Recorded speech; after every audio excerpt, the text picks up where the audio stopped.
I am Yvonne Ortiz. I am the Natural Resource Center's Training Institute manager. And today I have two great people that are going to be sharing a lot of great information with us. Today's webinar is sponsored by the Domestic Violence Awareness Project.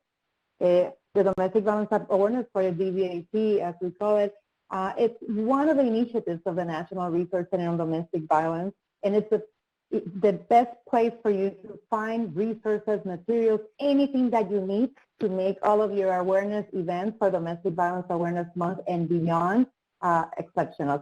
So make sure to visit dvawareness.org, and there you can download great materials, and let us know what you think about it. So I want to introduce our speakers. We have today Colleen, and I'm going to pronounce it good, right? Jacob, and Sam Harrell. Great. Welcome, guys. Colleen has served as an advocate in the domestic and sexual violence field for over 20 years and currently serves as the coordinator of prevention initiatives for the Indiana Coalition Against Domestic Violence. In this role, Colleen works with community, state, and national partners to develop, implement, and evaluate new strategies for preventing intimate partner violence. Welcome, Colleen. And welcome also Sam. Sam is an MSW, has worked in the anti-violence, child welfare, homelessness, and reentry services. They are a PhD student at the Portland State University School of Social Work, where they are exploring relationships between social work, transformative justice, and prison abolition.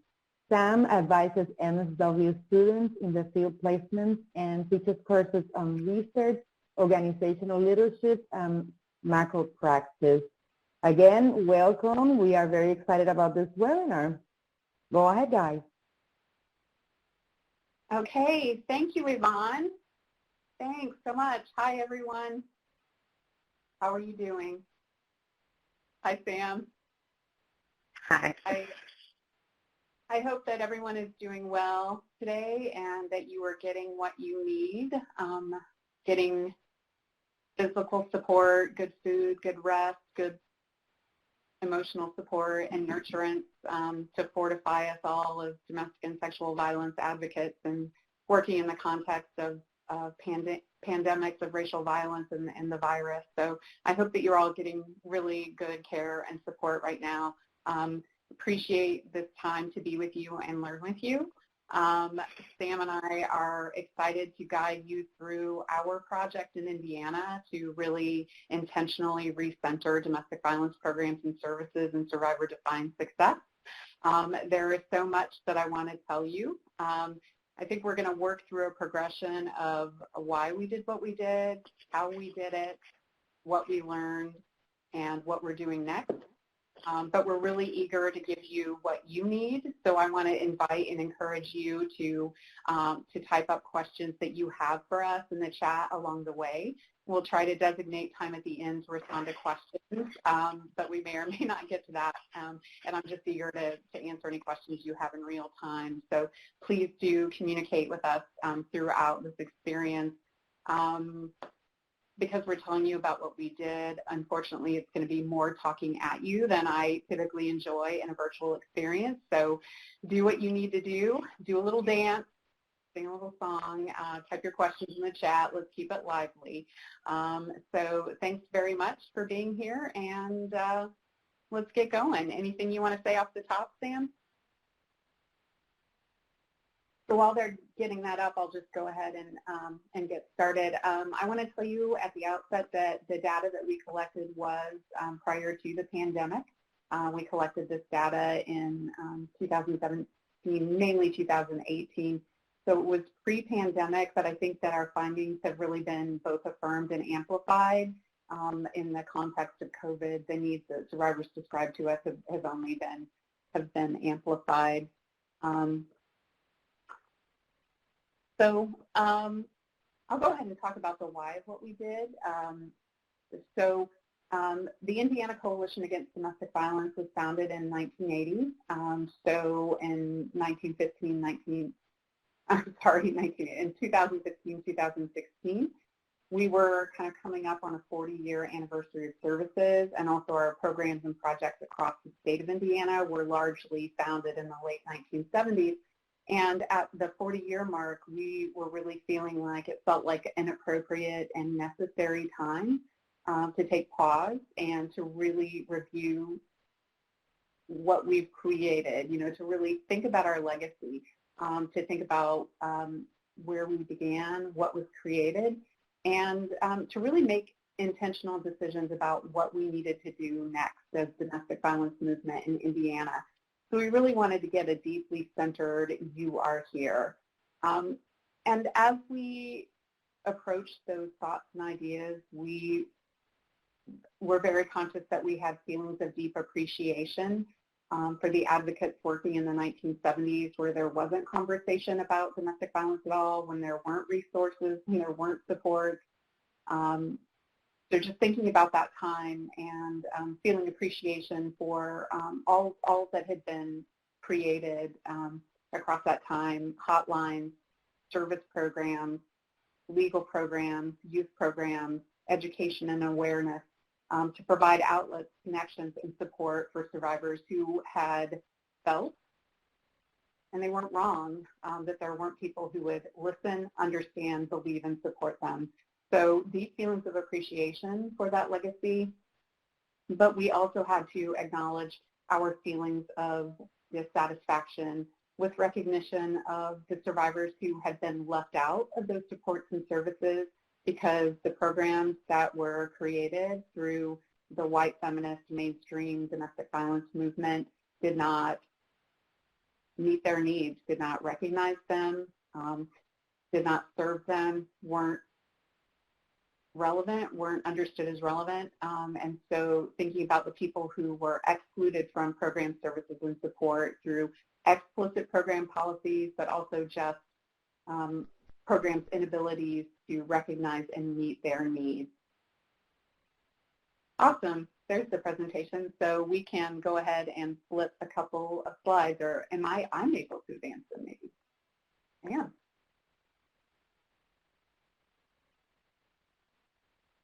So that's where we were at in this conversation, and we weren't alone in Indiana. We were part of a national conversation that domestic and sexual violence coalitions from around the country were having to really reflect on the legacy of our work and to make intentional decisions about who we needed to be and how we needed to be different going forward to really meet the needs of all survivors of violence. And also, I think more broadly and more ambitiously, to think about how we construct a world characterized by liberation for all of us, where all of us can live lives that are safe and free from violence.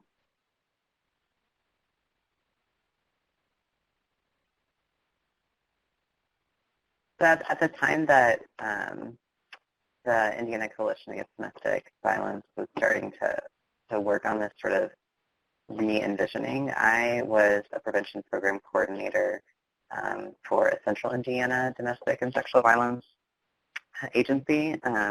And before that, I had done legal advocacy in the rural areas surrounding that agency. So when I think about where our agency was devoting most of its energy and its resources, primarily in shelter and in legal services of accountability. So people, whenever they were calling in crisis, the two biggest resources we had to offer was a somewhat temporary shelter system that mostly served women and children, and we had a legal advocate system in most of the counties that we served that was pretty limited to survivors that wanted to navigate accountability for the harm that they had experienced through the criminal legal system, sometimes through the civil legal system. So what we were not doing as robustly, partially connected to issues of funding, were working intentionally with survivors that did not want to leave their homes, survivors that wanted to stay in relationships or in proximity to people that were harming them, survivors that could leave if only they had just a little bit more financial support, and survivors that didn't want to engage, that didn't feel safe or interested in engaging with the law to get justice. So there was a lack of both, I think, skills and resources, but also financial support to support survivors who needed help outside of these well-funded and established services, at least at the agency that I was working with at the time. And when Colleen and others brought advocates and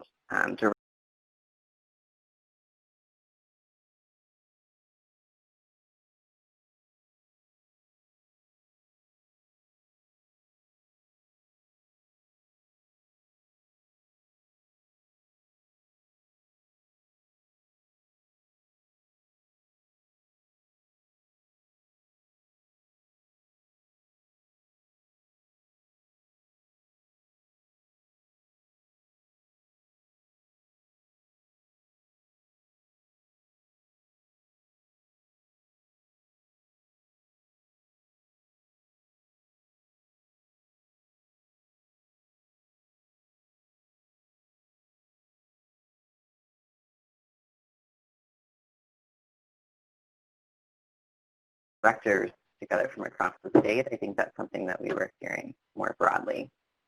Colleen, do you want to speak more to that? No, that's great, Sam. So we came together to reflect on what had been developed and the systems that have been developed for domestic violence.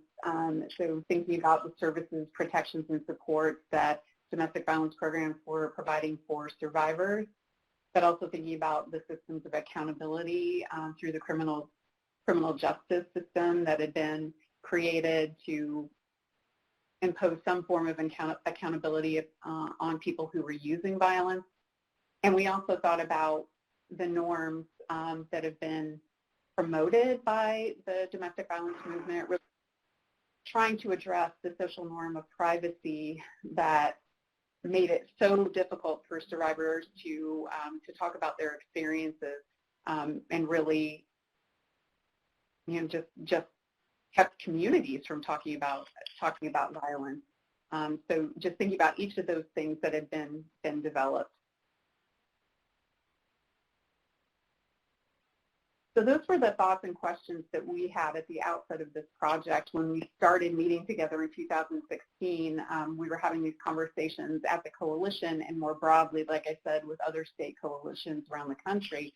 We thought, okay, what do we do? What do we do with these questions, with these wonderings? And so we went to member programs in Indiana. So these are the things that we're really chewing on and wondering about. What are you all thinking about these things? And just really invited member programs that had the capacity and had the time and energy to designate to join us in this journey to really think about what might be next for us. So we asked the question, and 12 of our member programs raised their hands to say, we're with you for this stage of the journey to really ask the hard questions and to assess the history and legacy of our work and to decide who and how and what we needed to be working on next. So we asked people to join us in conversations, and we met one time monthly.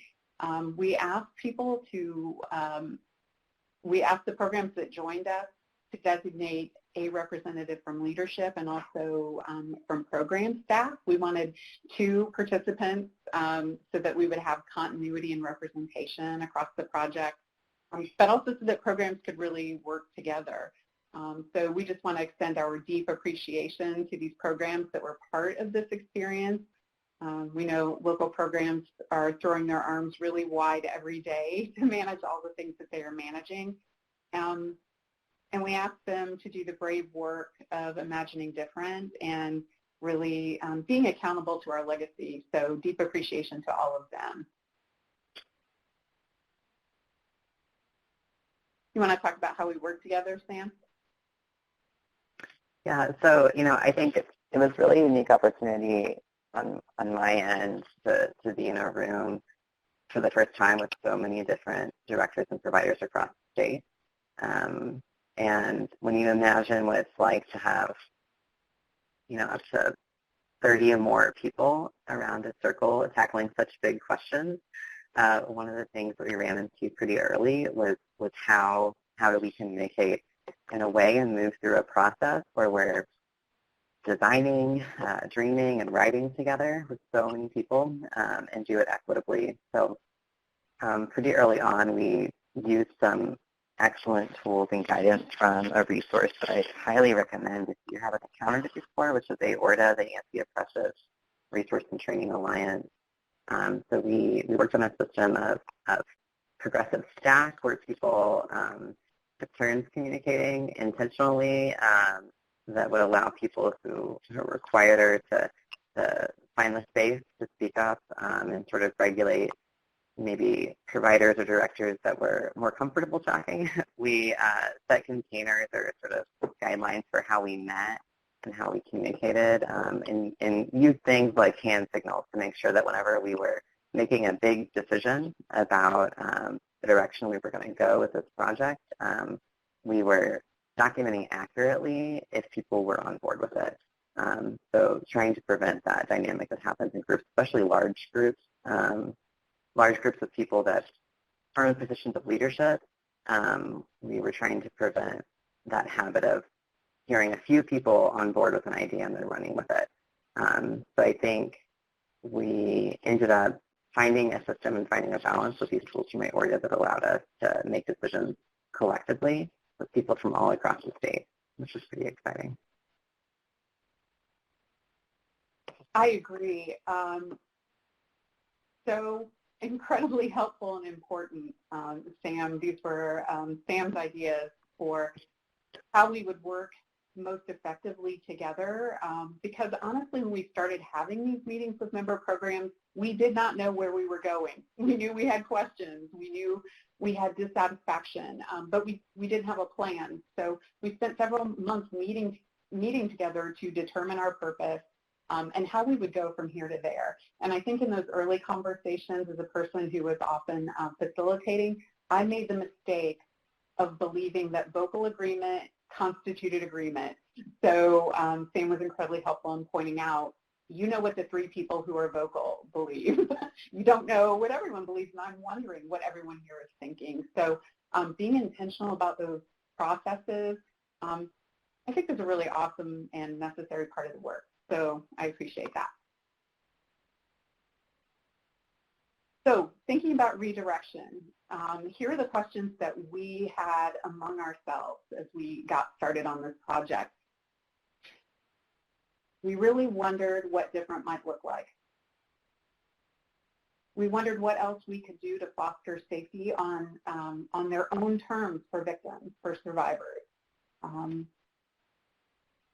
We wanted to know what survivors needed and wanted in order to construct safe lives. We had questions about accountability with recognition of all of the ways that the criminal justice system is incomplete for some and destructive, damaging and painful for many. We were wondering what else can we do to hold people accountable for the harms they cause. And more broadly, we wanted to know what else is it that we can be doing to prevent violence from happening in the first place? What do survivors think about what we need to do to pursue our vision of a world free from violence? So we thought, a smart person thought, we should go to survivors and ask these questions, and that seems very wise. If we want to really recenter what we do next in guidance from survivors, we should ask them. And so a first thought that we had, I think early on, was we're in relationship with lots of survivors. We're serving them every day. We'll just beef up our post-service exit interviews. We will ask more questions. We didn't do that because I think we were thinking that that was a good solution because it would be convenient, right? Like we already have access to this sample of survivors, and we knew it would be quick, again, because we had access to this sample of survivors. But smart people in the group ruled that out pretty quickly and pretty strenuously, with recognition that that would result in a very limited sample. We would only be hearing from survivors that had been served by our programs, right? And also we had deep ethical concerns about their ability to be honest with us, their ability to tell us what we needed to hear if they felt like they might need us again in the future. They didn't want to tell us hard truths, but also just with recognition that they might just not want to hurt our feelings and felt like they couldn't really tell us what we needed to hear. So we rejected that idea.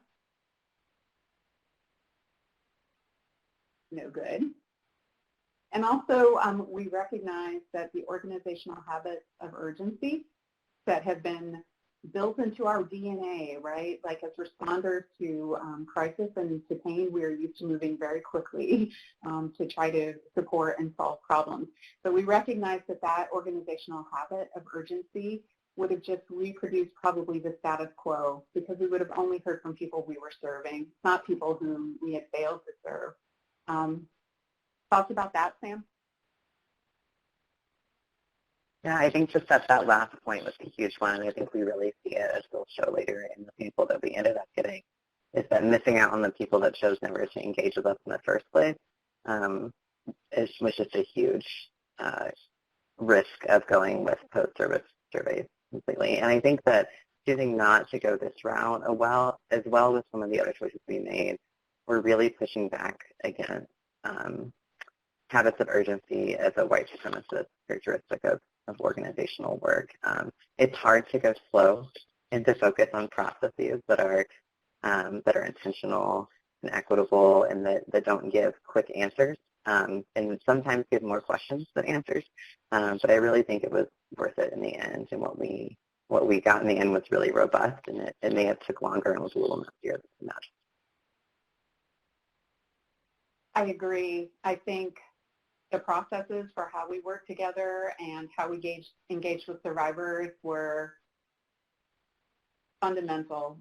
We had a giant Cadillac car of outcomes, and I feel really good about those too, but I think the processes that we use, the intentionality, and investing the time. Time is a component of power, right? And we could have chosen to do the hasty method, reinforce a lot of the ideas that we already had, but and we rejected that and chose to invest the time to really hear broadly and well, and I think that's cool. Okay, so we didn't do post-service surveys. Instead, what we did were multiple forms of listening.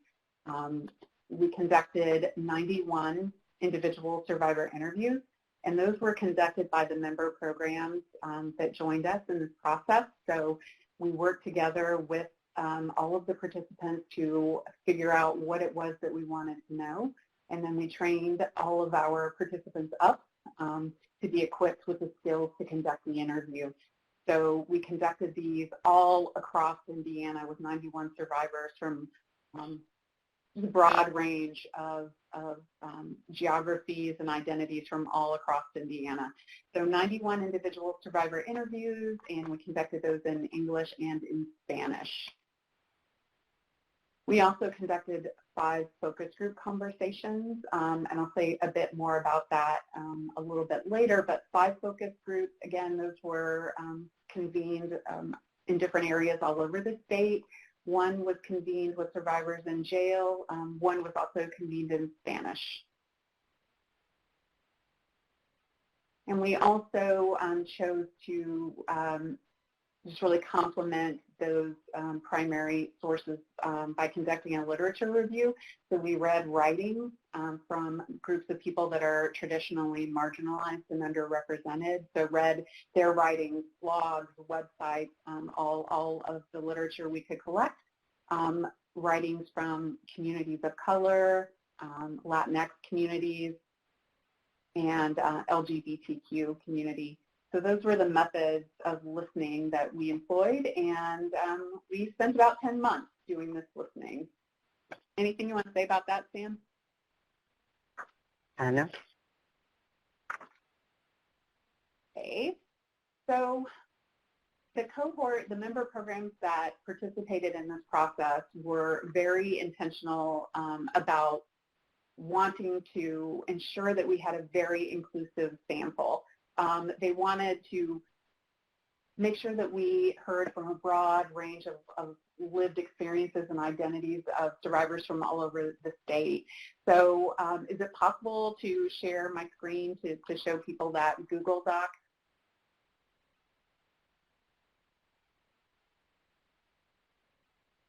Share my screen. Okay, I'm going to try to do that. Can you tell me if you are seeing my spreadsheet?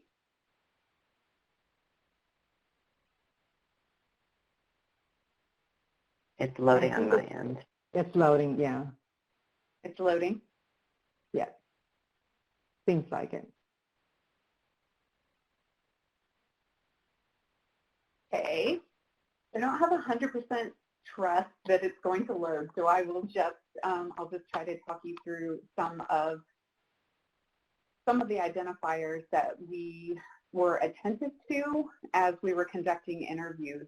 So we had a demographic page that the survivors that we interviewed were invited to complete. They weren't ever required to complete that, but we just wanted to keep a real intentional eye on all of the identities that people had to make sure that we had a broad and representative sample. So some of the things that we were keeping an eye on. So we were attentive to age, that we wanted to hear from people across the lifespan, and that meant that we were hearing from people of all ages, but also hearing from people who had experiences of domestic violence that had happened years or even decades in the past. We heard from people from different sizes of communities, from very rural through very urban environments. We considered different household sizes. You know, how large is your family? We heard from people across the spectrum of gender identities. We heard from people diverse in race and also ethnicity. Sam will talk a bit more about that. We checked in with people about military experience, faith affiliation. We asked people if they self-identified with any disabilities. We asked about sexual orientation, income. We asked about histories or experiences of incarceration, histories of homelessness. We asked about experiences of addiction. We asked about pregnancy and whether survivors were pregnant during their experiences of abuse. We asked if they had witnessed domestic violence as a child, if they had witnessed other forms of violence in their communities. And we asked if people were identified as being from communities with historical experiences of trauma. We asked people what country they were born in. And really importantly, we asked people if they had received services from a domestic violence program or whether they had not. So that is why we ended up conducting interviews for 10 months. We thought that it would take less time. I think we were planning probably for 3 to 6. But when we met as a group and reviewed our sample of survivors we had heard from, where we felt like our sample was incomplete, that we hadn't heard enough from particular people, we conducted additional outreach through partners, through Facebook groups, to try to be sure to reach broadly people from all different experiences and identities from all over Indiana.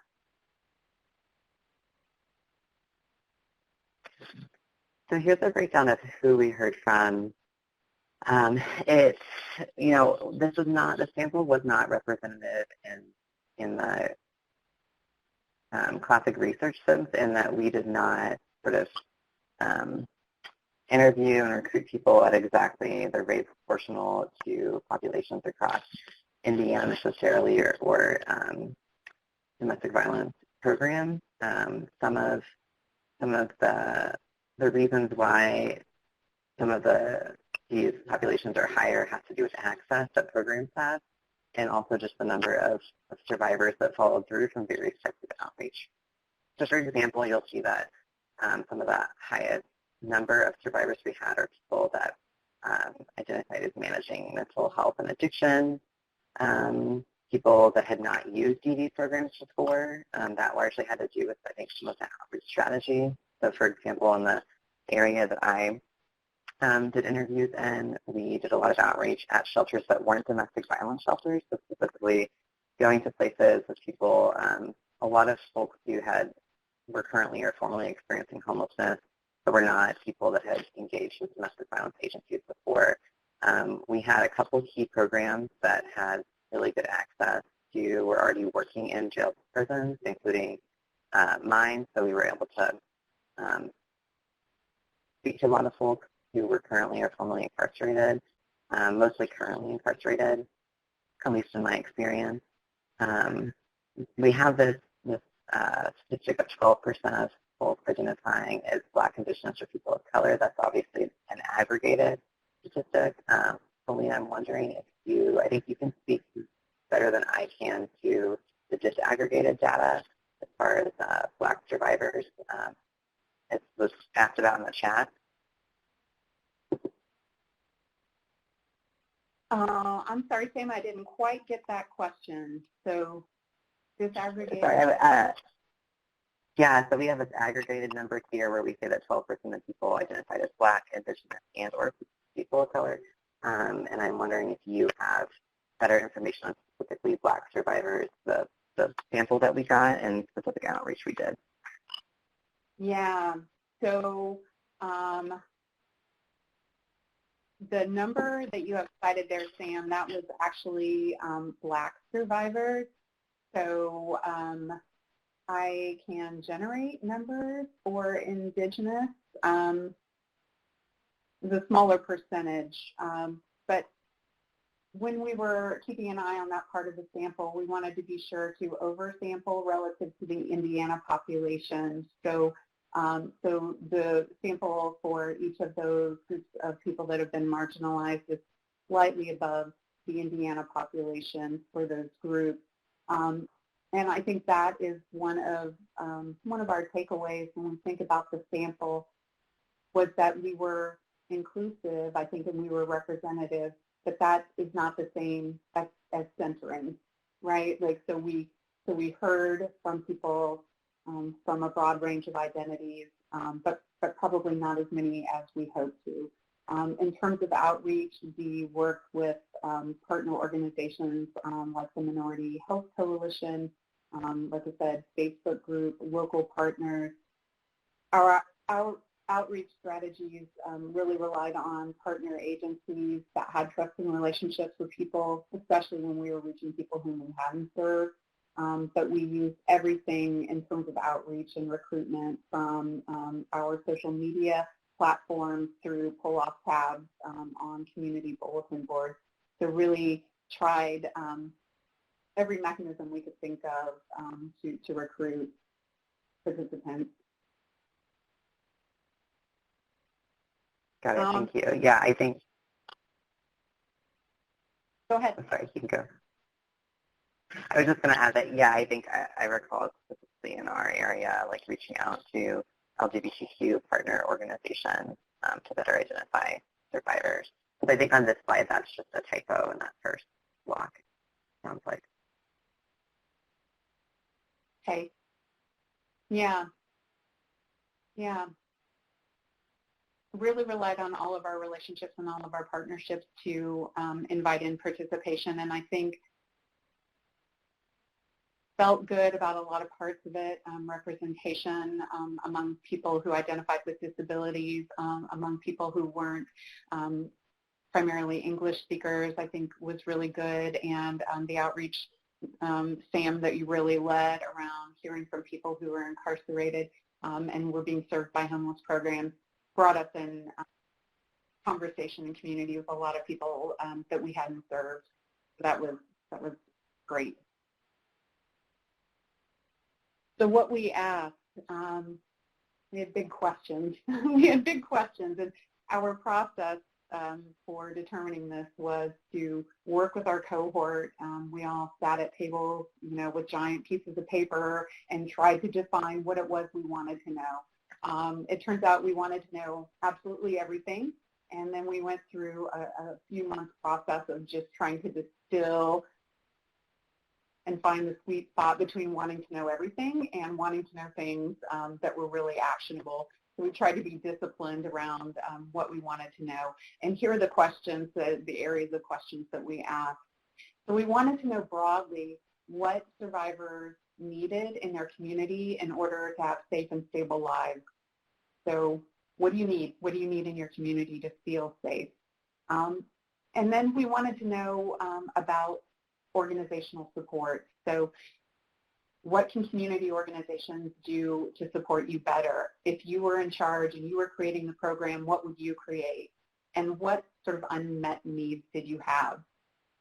We wanted to know who survivors were reaching out to, if not to domestic violence programs. So ask who did you talk with?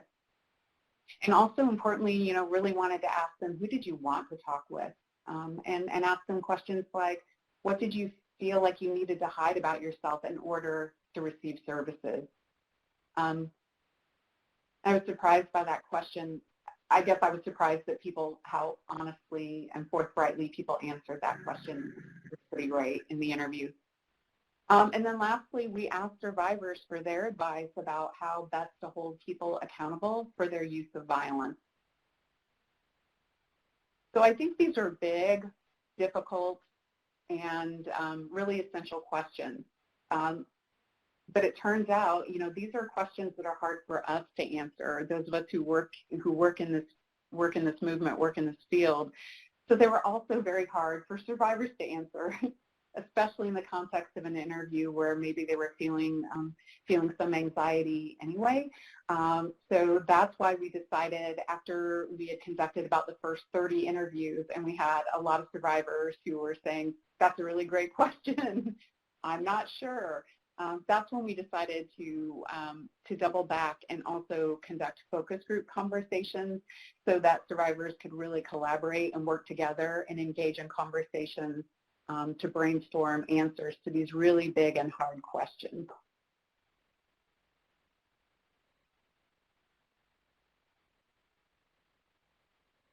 So I really want to highlight what I feel like was the intentionality behind this process, because especially being engaged in and more research now, I think I've come to appreciate more now than I did at the time, just how survivor-centered the process around consent and information sharing was.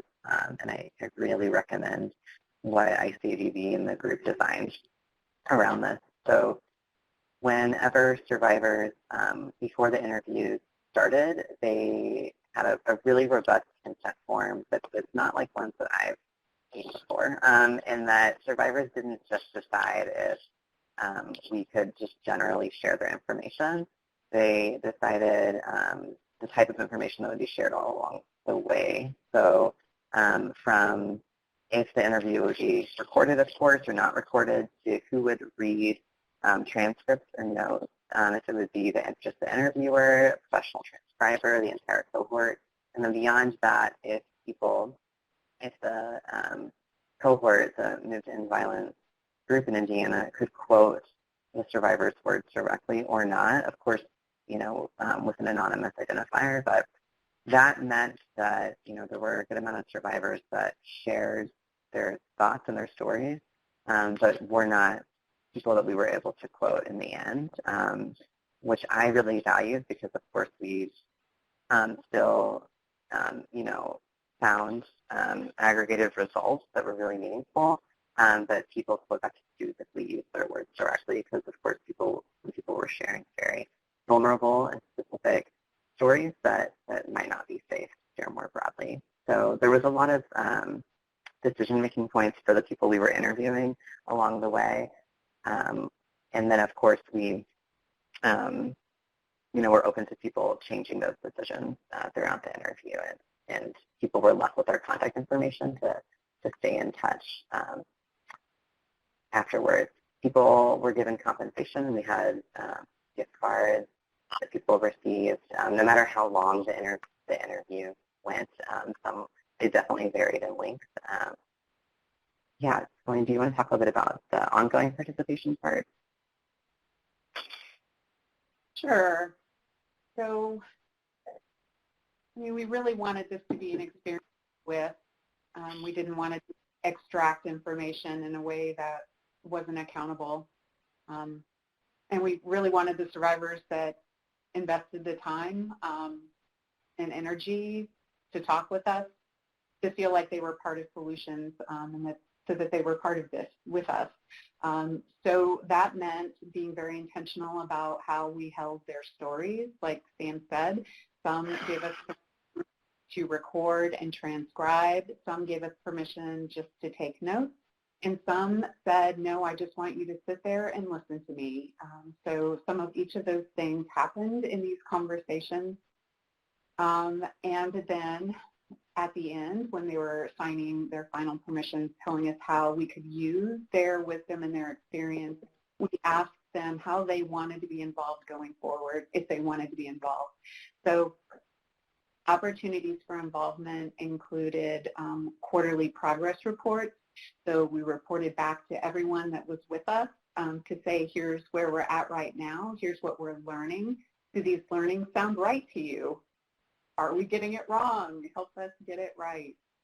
Do you have any questions for us? So quarterly, they got a regular update from me explaining our progress, explaining our challenges, explaining our learnings, and asking them to vet those things.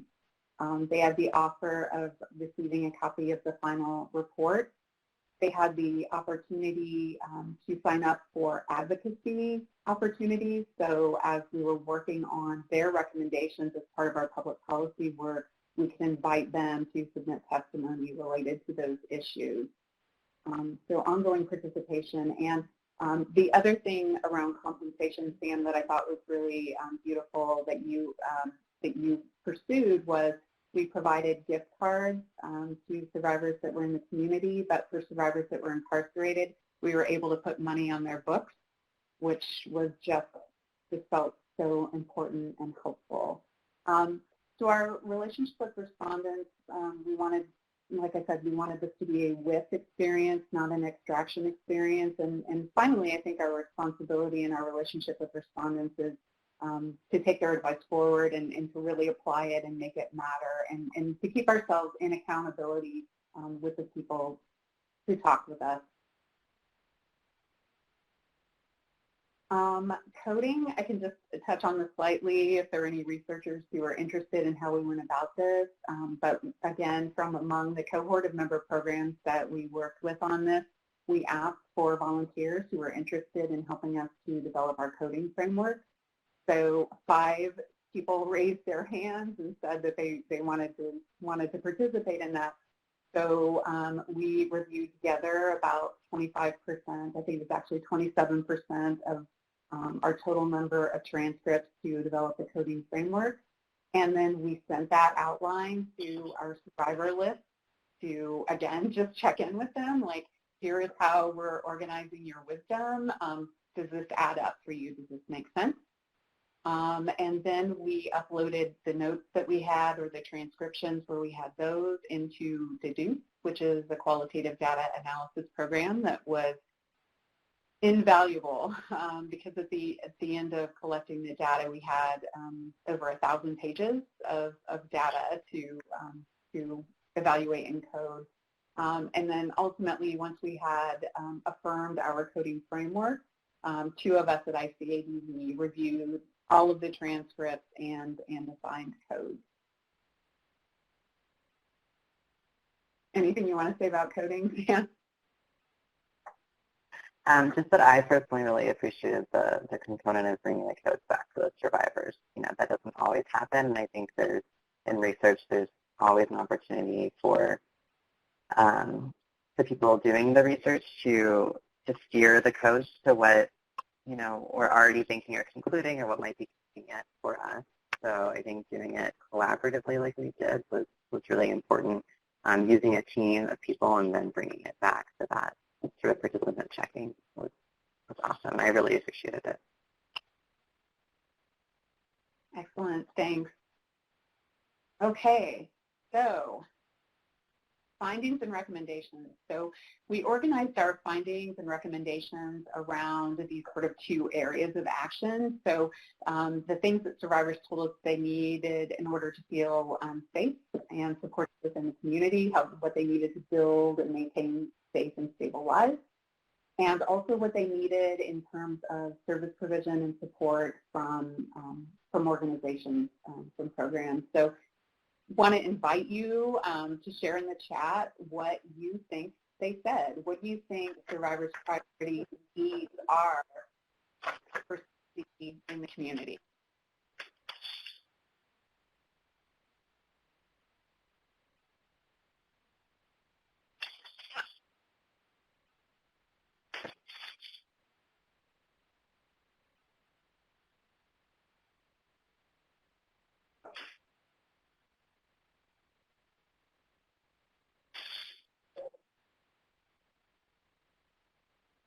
This felt like such an important question, I think, to our cohort, and invite you to speak to that too, Sam, if you have any thoughts. But I think we typically put most of our energy into thinking about what goes on inside of our buildings and our outreach programs, and we wanted to think about kind of the Mobius strip between prevention and intervention, right? Because when we think about supported community conditions that support safety, those conditions are critical for restoration for survivors of violence, but they're also really preventive, right? Like those conditions can prevent perpetration and victimization. So we were very excited to put energy into thinking about community safety. Okay, so Yvonne is helping us with this question, saying access to other services and housing. Yes, yes, yes. Language access, Morgan, thank you. Yes.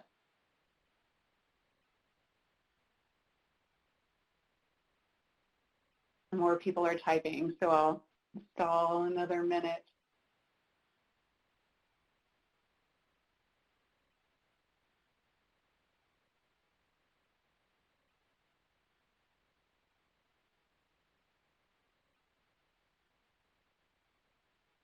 Yes. Yes, May. So support and sorting out their options if they are going to choose to separate from a relationship, or options for increasing safety if they are staying in. Okay.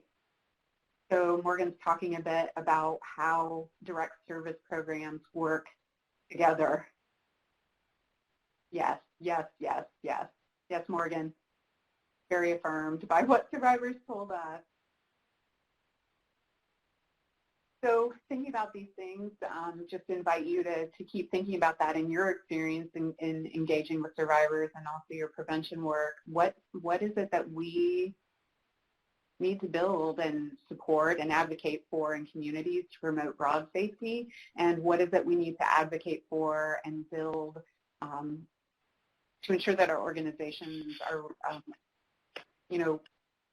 reaching and relevant and accessible and supportive for all survivors. So here's what we found. So we kind of organized these recommendations, like I said, in broad strokes around community safety and well-being, and also organizational strategies. So the big five around what survivors told us they need for safety in the community. Number one answer, housing, housing, housing. And you all know this from your work with survivors and also the work of the NRC around promoting housing programs. So housing was a big one. Financial stability was huge. So just thinking about the ability to earn a living wage and the social safety net supports for when survivors are unable to earn a living wage. They were very interested in neighborhood connectedness and safety, and also acceptance, and we'll dig into those a bit here. So I skipped over housing just because I figure it's pretty well known to all of us that is the top need and priority. When survivors were talking about their housing safety needs, they spoke to needing stable housing, and for them that meant housing that was safe in terms of being free from violence, but also stable in terms of affordability. So those were the components of housing safety that they were telling us about.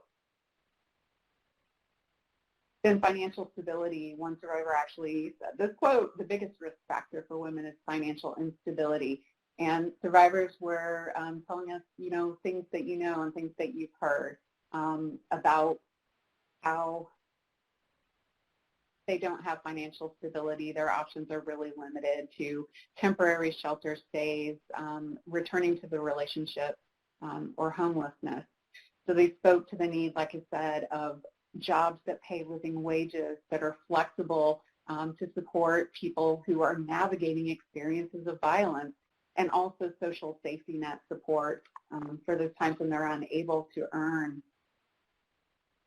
And when they talked about the social safety net supports, they were also advocating for an expansion of those to allow for people to have small income and still be eligible, but also to allow eligibility for people who are denied access to social safety net, including people with criminal histories and immigrants, all the people who are being denied.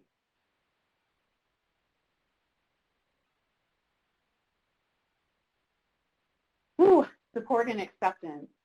Again, a number one answer. I would say, Sam, I don't know if you can speak to your experience with this, but I think, between 95 and 98% of respondents described to us their experiences of judgment.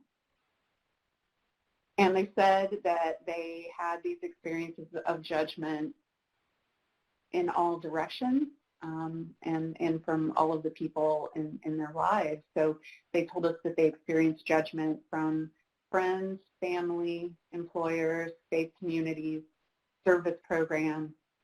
And they said that they were judged for their experiences of violence, but also for their experiences of poverty, health-related things that were going on.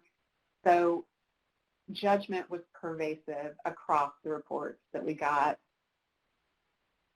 I think one of the places we really heard this spoken to is in response to the question, who did you want to tell? And I love that question because, a part of that question is if we put domestic and sexual violence organizations aside as like the place you go for safety, who in your community would you want to, one, be comfortable speaking to, but also be the person or the organization who is a part of the response to keeping you safe. So that, at least in the interviews I conducted, this is where a lot of the comments around judgment and acceptance came out for me. Yeah. Yeah. And they really hurt. People told us, I think one of the questions around what did you feel like you had to hide in order to get support, people told us that they had to modify their experiences of violence in all directions. In some cases, they felt like they had to minimize the violence that they had experienced, or they would be judged so much more for not deciding to separate sooner. And some felt like they had to amplify their experiences of violence in order to be cared about or taken seriously or eligible for programs. So it's a very sort of weird thing that survivors were having to do to navigate their own narrative in order to feel heard, cared about, supported, and not judged in every direction. That was important to know and difficult to hear, I think. So I think, in the community, when we think about awareness, part of the progression of the mainstream movement has really emphasized separation as the solution. So I think that narrative that we've constructed results in so much judgment around the decisions that survivors make. and for us to be really intentional in how we do messaging to support survivor choices, to truly, truly stand by the idea that survivors know that's what they need, to truly stand by that idea, because our messaging around the expectation of systems involvement and separation, I think has increased the judgment that survivors are experiencing. And if we want them to be able to reach out for support, we should really make it easy, I think. And right now, in lots of ways, we make it pretty much the opposite of easy. And I think one result of that we found in our sample was about 15% of the survivors who spoke with us, when we asked, who did you tell, who did you reach out to, 15% told us no one until they talked with us. They hadn't told anyone because they hadn't felt like it would make their situation better. So huge, huge point for us around fortifying acceptance across our system, but also in our community and our awareness work. So community connectedness was interesting. Survivors told us that they wanted to live in supported, connected communities, and that was about immediate safety, like I want my neighbors to know me, know my name, and keep an eye out for me. But they also wanted just community activities and connectedness. They wanted to feel like they were part of connected, supported communities, because those communities felt safe as opposed to those that are isolated. Did you have a thought, Sam? No. You kind of leaned in, so that's loud. So those are the big categories, and we've got lots of subcategories of those ideas, but those were the broad strokes ideas for increasing safety, support, connectedness at the community level. So then,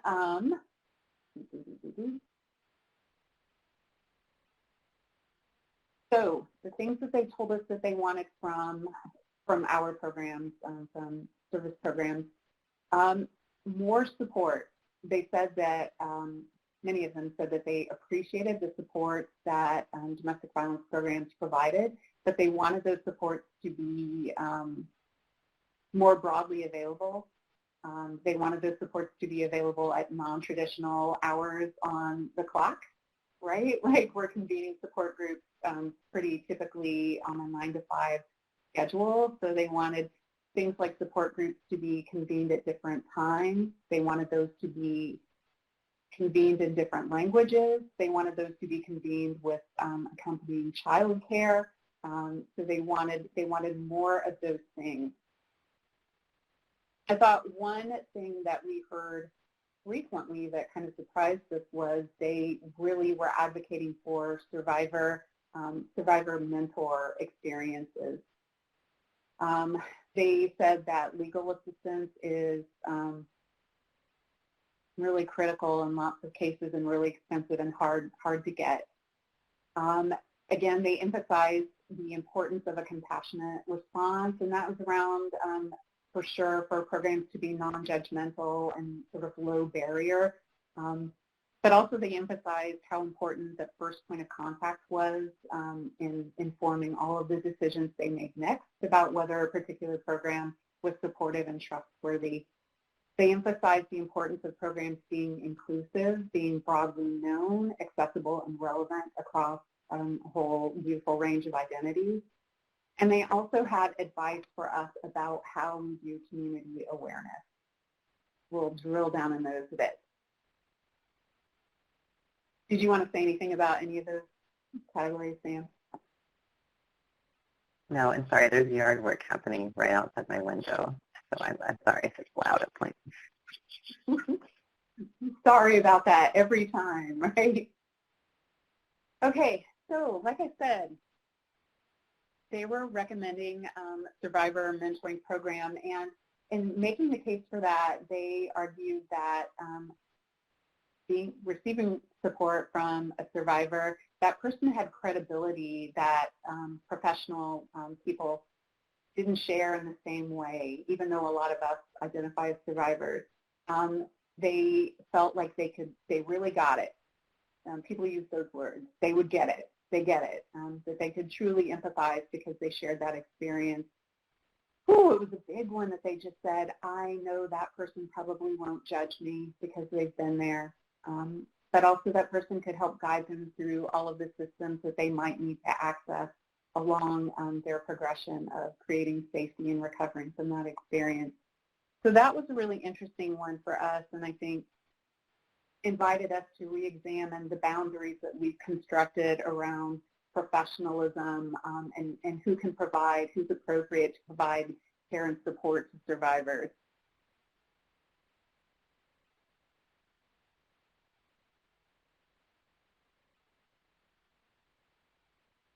Yeah, there's a quote for you. If anyone has resources around survivor mentorship, we would love to have that help. That is an idea that our programs in Indiana have been interested in building out, and just any resources that you all have to share would be helpful.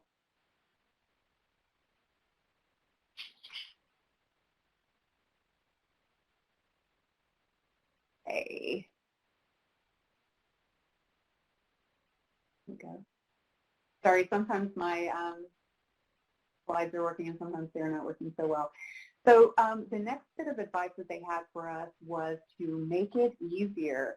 Again, if we want survivors to be able to reach out for support, we should make it easier for them to do so. And that meant for them making sure that our program information is broadly available across the community. So putting information about programs and services, really everywhere that we can think of. And they thought of kind of the regular places where many programs currently have information, places like libraries and schools and service programs, but they also talked about dollar stores, they talked about gyms, they talked about gas stations. So just really helping us generate a list of places where they could have access to programmatic information if they chose to use it. And then I think someone was describing this need in the chat earlier, but really working harder to facilitate the connection between services. We serve so many survivors that need multiple services and supports in the community, and like the person observed in the chat, they tend to be really disconnected. So we need to work better to make sure we know one another and what one another work on in order. We need to do that homework. We need to do that so that we aren't putting that burden on survivors to navigate all of those systems when they're also navigating their feelings of trauma. I also think about that when I think about survivors having preferences for different agencies. For example, one of the rural Indiana counties that I helped sort of revamp the legal advocacy program for, whenever I did an initial needs assessment, I found that the primary provider for domestic violence support was a Head Start director, and even though there had been a couple domestic violence agencies in that community for a long time, that's not where people were going. They wanted to go to someone who lived in the community and who they trusted, and for a lot of times it was the early childhood development providers. So I think, that was a finding that I just really appreciated, not only connecting services, but also connecting skills and resources, and sort of that acceptance of, at the end of the day, we might not always be the field that people are going to turn to, so how can we disseminate resources, money, and knowledge to other areas of work, including basic understanding and competency around domestic violence, why people leave, and information that reduces that judgment. Awesome. Thanks. And again, addressing judgment with our partners, just helping our partners to understand the dynamics of domestic violence, to honor a range of survivor decisions about their experiences, and to be prepared to serve them with competence and compassion, really, really to stand for that and to advocate for that in our relationship.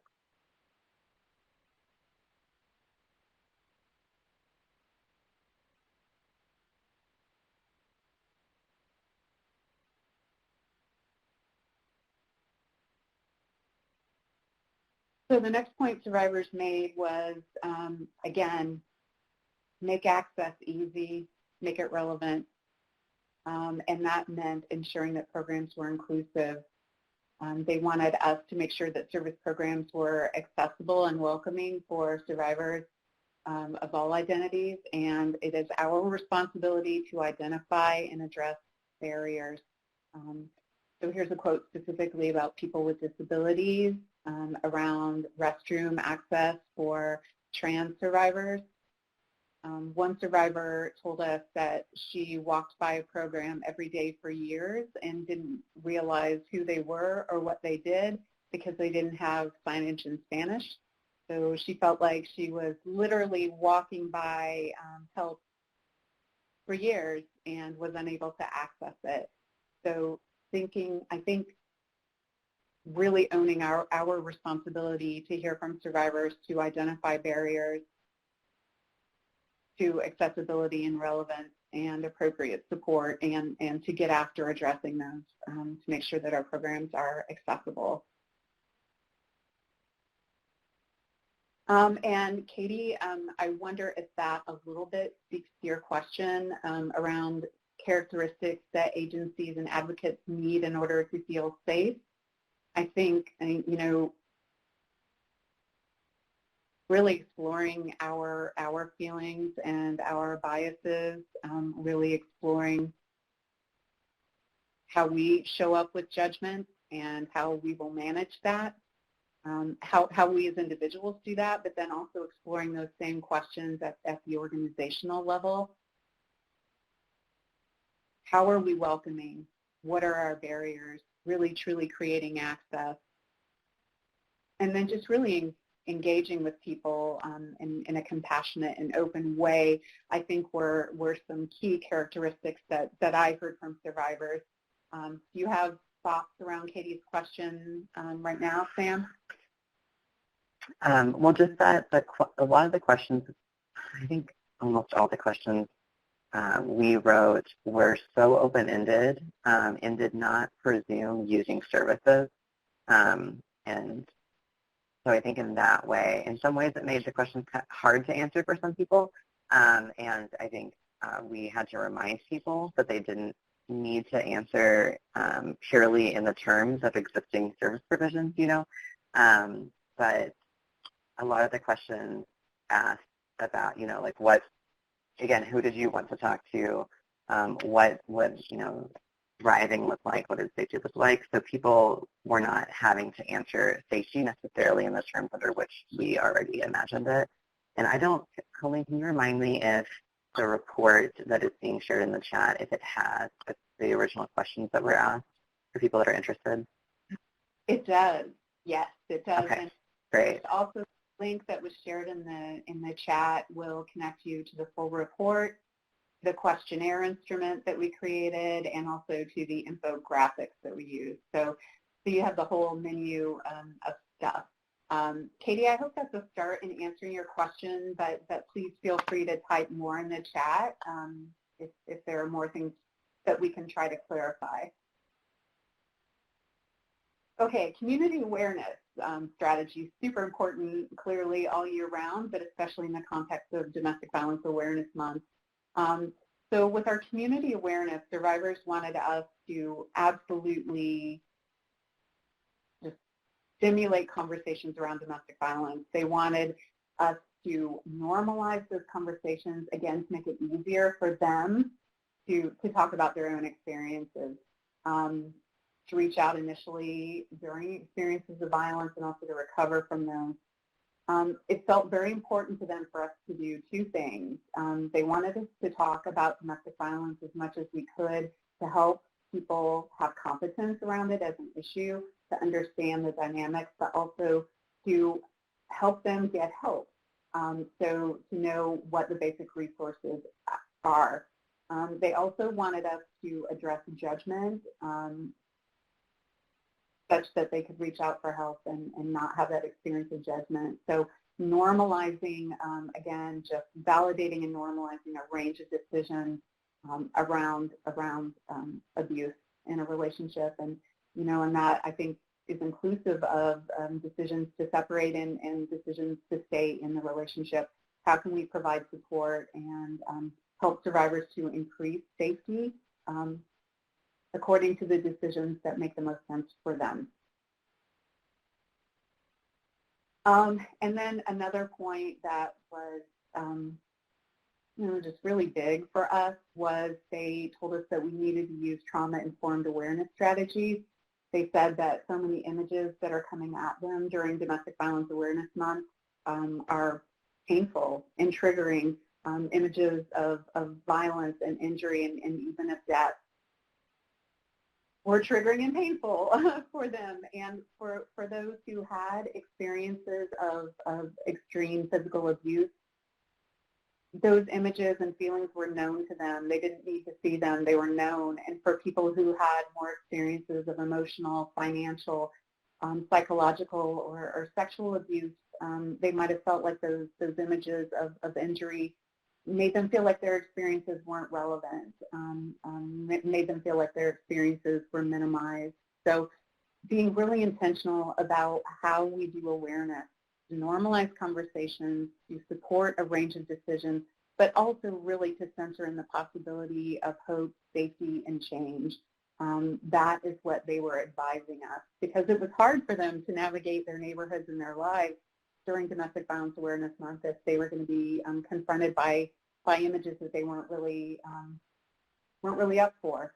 You know, they're not able to manage their own experiences and feelings of trauma when that stuff's coming at them. And I want to add that I think that also has implications beyond Domestic Violence Awareness Month. I think this might be a good time to take an inventory of our general brochures websites. I still see general advertisements for DV services that feature a crying feminine person, as like the main image, and I can understand some of the logic of trying to like flag people, but I think there are I've seen other sort of fields take approach when it comes to advertising and awareness of when creating images and awareness campaigns, projecting the future we want, and projecting, again, like what does safety look like, instead of triggering images of violence, but also have implicit messages about race and gender, and feeling, what it feels like to be in a relationship. So I think there's implications all year round and across all forms of advertising for this one. Excellent. Thank you, Sam. Projecting the future we want. I love that. I want to see that image. I will buy that campaign. Okay, so accountability priorities. I was a little surprised. I shouldn't have been. I think it mirrored national data around victims' experiences of violence, but only about a quarter of the survivors we heard from thought that criminal justice system was helpful or appropriate for them at all. Only about a quarter felt like it was equipped to help them feel safer. So they were really emphasizing in a pragmatic way, it's a short-term answer, it's not a solution, because it isn't getting at the roots of the problem. So they were pragmatic around this issue in terms of their own safety, but they were also, I think, very compassionate in thinking about the roots of the problem for people who are using violence, and also concerned for the people who might experience harm next if those people aren't supported in having opportunities to genuinely change. Anything about that, Sam? Just that, this finding is supported by such a wealth of literature and advocacy, primarily from, in my experience, from Black women and some Asian Pacific Islander women and queer people, especially when we look at the number of women who are in jail and prison themselves for self-defense or for trying to respond to violence at home and in their lives, and also when we think about the groups that we interviewed who are immigrants living under an extremely hostile administration. The number of reasons why people do not now and have never wanted to engage with the criminal legal system are just endless. So I appreciated people sharing this point, and I think there's a lot of directions we can go. Colleen's going to speak soon in here about the direction that one of the cohorts is taking this topic now. Yeah. So thank you for your question, Alana. So some of the recommendations that they had around that, well, they had lots, and they had recommendations that they also felt stumped in ways that we feel stumped. So some of them felt like therapeutic supports were part of an answer. Some felt like educational programs were part of an answer. Some felt like intervention from friends and family were part of an answer. These people who are close to the person who's doing the harm have the responsibility to check them and hold them accountable around that harm. Some felt like faith communities should be part of the answer. One woman told me that her church, if they learned of experiences of abuse in the congregation, they would go get the person who was doing harm and they would hold them closer instead of farther away. They would say, you have broken trust with our community. We're going to hold you closer and build you back up so that you can be part of our community. So they would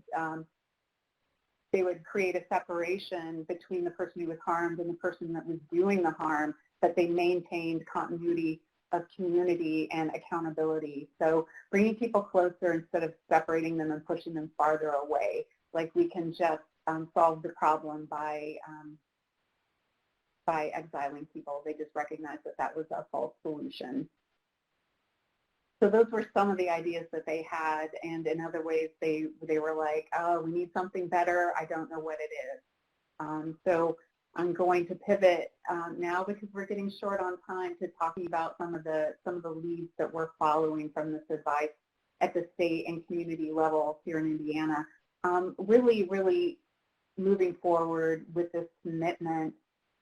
We've already invested 2 years, more than 2 years, really, in our time together to listen and to hear and to feel.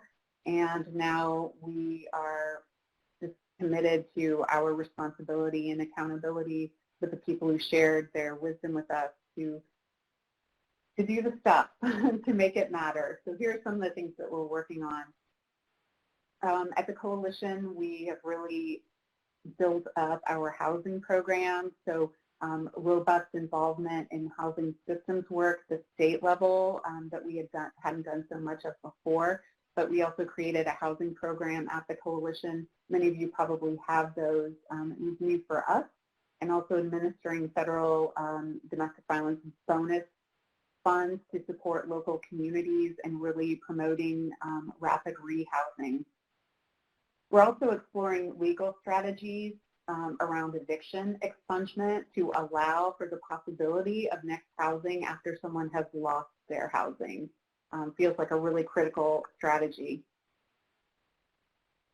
In our public policy work, really thinking about the economic opportunity and economic stability pieces. So we are championing policies that can really support that. So state level things like paid family leave, minimum wage increase, pregnancy accommodations, things that can support families in maintaining employment, but also opposing predatory lending. So just a broad range of things. Also advocating for increases to the social safety net, things like indexing TANF. We're also working on opposing enhanced sentencing around domestic violence, and particularly with our kids, thinking and attending to the school-to-prison pipeline issues. Around our public awareness work, we're really trying to elaborate communities' understanding of the problem of domestic violence and remedies. So really messaging the complexity around safety means the absence of violence in the context, violence and abuse in the context of relationships, but it also requires the presence of basic needs. So things like housing and economic stability, food security, all of those things is how we are talking about safety for survivors. So really just shining light into the complexity of those needs to help people understand better. And like we discussed earlier, promoting awareness strategies that are more positive, describing the world we want to create. Thinking about our service delivery models and how they can be better centered in survivor-defined needs and minimally invasive. So we've got cohorts of member programs that are working to explore regional service models. So reducing our investment in shelters and increasing our investment in strategies like rapid rehousing, flex funding, virtual support services, mobile advocacy. So building out those real client-centered support services that can happen in the community, and survivors can build and define their own sense of safety within the community rather than being burdened to come within our walls and navigate all the challenges of shelter living. And also a cohort of programs is working to explore this space around accountability alternatives. So really thinking about how we can provide a range of safety options for survivors so that they can choose the strategy that best fits their experience and their sense of safety and need. So we're asking questions around how we can continue to improve the criminal justice system for those survivors who choose to work with that system, how we might be able to advocate for a redirection in some criminal justice funds to move those funds instead to supportive services. Thinking about opportunities to invest in restorative justice alternative programs that are typically sort of aligned within the criminal justice model, but also how to identify and invest in and support community-based transformative justice programs that are operating completely independently and separately from the criminal justice system. Anything you want to add around any of those, Sam? Any thoughts?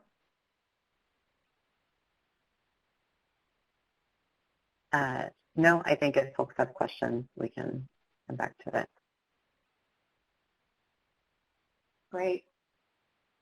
So yeah, I think that is our super speedy overview of our experience, and we're excited to answer any questions that you have about any points along the way. Any reflections about the process overall, Sam, that you'd like to share? Any main takeaways?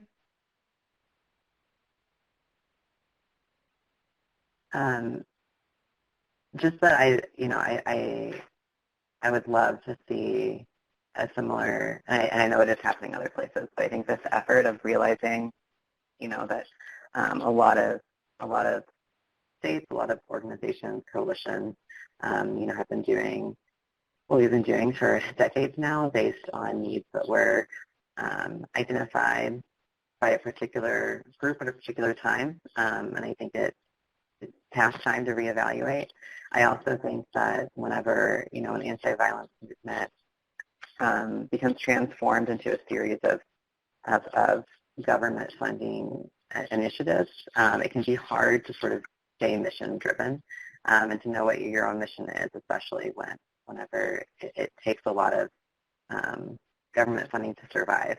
So I think it was a beautiful challenge to sort of set that aside and turn back to survivors at this time, and I'm excited for other states and other areas to do similar participatory-based projects. Mm-hmm. I think if I had it to do again, I mean, it was big and it was awesome, and I appreciated the process. I love the survivors. I was able to do 10 interviews myself. I know you did more than that, Sam. I think one thing for me, if I had it to do over, would be thinking about who we invited into the process by the words that we used. because when we were promoting the opportunity to participate in interviews, we described the people we wanted to hear from as domestic violence survivors, because those felt like the obvious right words, right? Like those are the words that we use. But I'm afraid that in using that language, we probably excluded people who are experiencing relationship control or abuse and decide to stay in the relationship. We heard from people who decided to leave the relationship, right? Maybe we heard from some people who were also deciding to stay, but that was on the list of things that they felt they needed to hide from us, because I don't remember in any of the transcripts hearing from people who said it makes sense for me to stay. So that would be a really interesting next point of inquiry for me or for any of you on the call to consider. How do we identify and respond to the needs of those who are choosing to remain in the relationship? How do we support increases in safety for those people? Feels really urgent to me. Any other remaining questions that we have not responded to?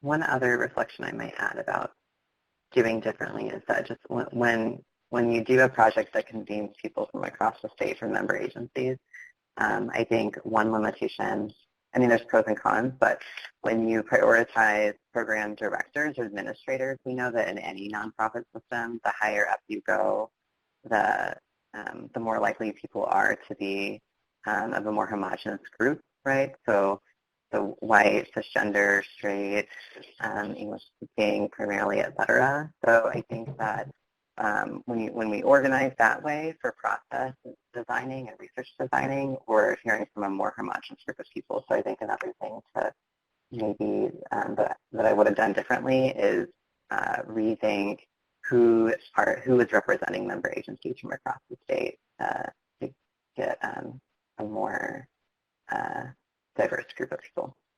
Yeah. I don't know if that makes sense, Colleen. Yeah. Hi, Yvonne. We're out of time. Hi. I had so many questions. I was writing the questions, and it was, I mean, your presentation was great, so you answered a lot of my questions. I have one remaining, and I don't know if you mentioned it, but I wanted to know if there were any male-identified survivors interviewed. Yes. I believe 5.